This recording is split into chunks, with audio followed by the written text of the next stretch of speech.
السلام علیکم دوستو، امید ہے آپ سب خیریت سے ہوں گے۔ اس قص کے آغاز میں ارطغرل طوطے کن سے کہتا ہے کہ جب تک میں گمستیکن کو اپنے کسی جال میں نہیں پھنسا لیتا اتنے تک تم بس اپنے والد اور والدہ کے قاتلوں کو برداشت کرو، اور اس منحوس عورت جسے تم ماں کہتے ہو اسے بھی ایسے ملنا کہ شک نہ ہو اسے، جیسے تم اس کی کوئی سچائی جانتی ہی نہیں۔ اتنے میں سمرتیکن بھی وہاں پہنچ جاتا ہے اور بتاتا ہے کہ سلجان خیریت سے قبیلے پہنچ گئی ہے۔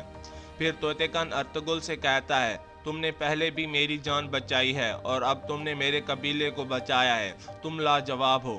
دوسری طرف سلجان خوشی سے قبیلے میں داخل ہوتی ہے اور اس کا سامنا گونجا گل سے ہو جاتا ہے۔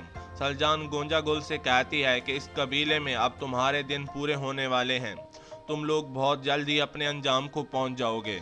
گونجا گل کہتی ہے سلجان سے، یہ تم کیا بکواس کر رہی ہو؟ سلجان کہتی ہے، پریشان مت ہو، کچھ دن میں تمہیں یہ سب کچھ پتہ چل جائے گا۔ اور پھر اگلے سین پر ارطغرل اور طوطے ہیما خاتون کے خیمے میں پہنچ جاتے ہیں۔ طوطے کن کہتا ہے ہیما خاتون سے کہ یہ میں نے کیا کر دیا؟ جن لوگوں کو میں نے اتنی عزت دی، اپنے ساتھ بٹھایا، وہ ایسا کیسے کر سکتے ہیں میرے ساتھ؟ اب میرے اندر اتنی بھی طاقت نہیں کہ میں خود کو سردار کہہ سکوں۔ پھر سمرتیکن کہتا ہے طوطے کن سے کہ خود کو سنبھالو، ایسا کرنے سے کچھ بھی حاصل نہیں ہوگا۔ ہیما خاتون کہتی ہے کہ میں نے ان لوگوں کو اپنے ساتھ کھانا کھلایا، یہاں تک کہ میں نے ان کی بیٹی گونجا گل کا نکاح اپنے بیٹے گندگدو سے کروانے والی تھی۔ اگر یہاں پہ ارطغرل ہماری آنکھیں نہ کھولتا تو ہمارا اس سے بھی برا حال ہونا تھا۔ پھر ارطغرل کہتا ہے، وقت آن پہنچا ہے، اب ہم ان اندھیرے سے نکلیں اور انصاف کریں۔ اتنے میں وہاں سلجان خیمے میں داخل ہوتی ہے اور خیمہ خاتون اسے فوراً گلے سے لگاتی ہے۔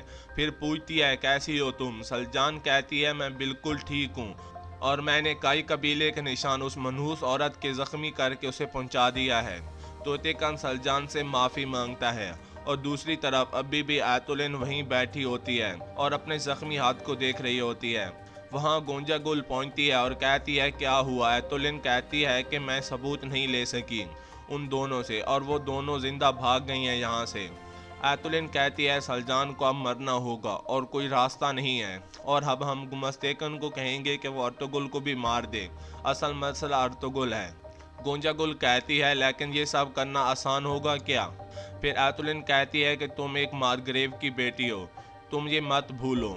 دوسری طرف گندگدو ہیما خاتون کے خیمے میں پہنچتا ہے اور کہتا ہے کہ سعد الدین نے آپ سب کو سلام بھیجا ہے اور گمستیکن بھی یہاں پہنچنے والا ہے، وہ مارگریو بن گیا ہے، اس لیے ہمیں اس کا اچھے سے استقبال کرنا ہوگا۔ پھر ہیما خاتون کہتی ہے کہ بیٹھو، ہمیں تمہیں کچھ بتانا ہے۔ دوسری طرف ایتولن اور گونجا گل واپس قبیلے پہنچ چکے ہوتے ہیں۔ گونجا گل کہتی ہے کہ اب ہم کیا کریں گے؟